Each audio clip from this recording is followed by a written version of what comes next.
দুর্গাপুর বার্তা।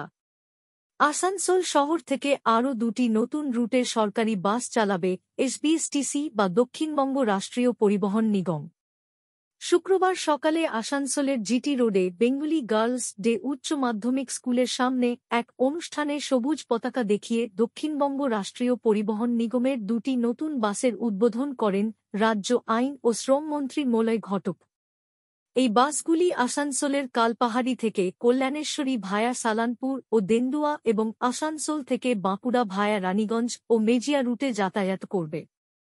এই বাসগুলির আনুষ্ঠানিক উদ্বোধন করে মলয় ঘটক বলেন, মমতা বন্দ্যোপাধ্যায় মুখ্যমন্ত্রী হিসেবে দায়িত্ব নেওয়ার পর থেকে বাংলায় উন্নয়নমূলক কাজ অনেক বেশি করে হচ্ছে।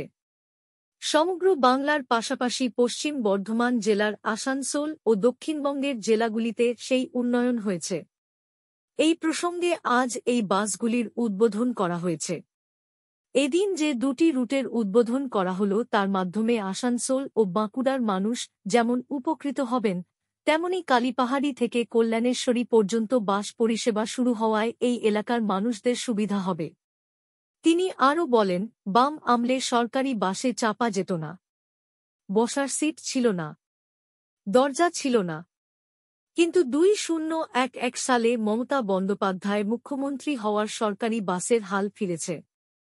একাধিক নতুন রুটে বাস চলছে। গ্রাম থেকে জেলা সদরের যোগাযোগ বেড়েছে।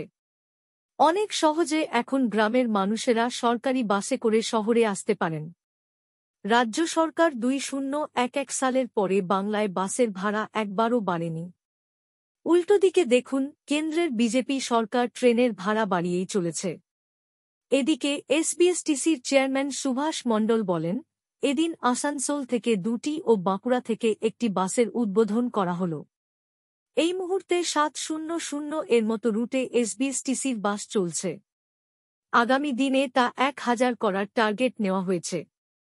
900টির মতো সিএনজি বাস নেওয়া হচ্ছে। এছাড়াও ইলেকট্রিক বাস চালানো হবে।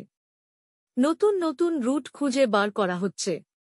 বিশেষ করে গ্রাম থেকে শহরের আরও ভালো যোগাযোগের জন্য বাস চালানো হবে। আসানসোল ও দুর্গাপুর পুরনিগম টাউন সার্ভিস বাস চালাতে এসবিএসটিসির কাছে আবেদন করেছে। তারা 5টি বাস চেয়েছে।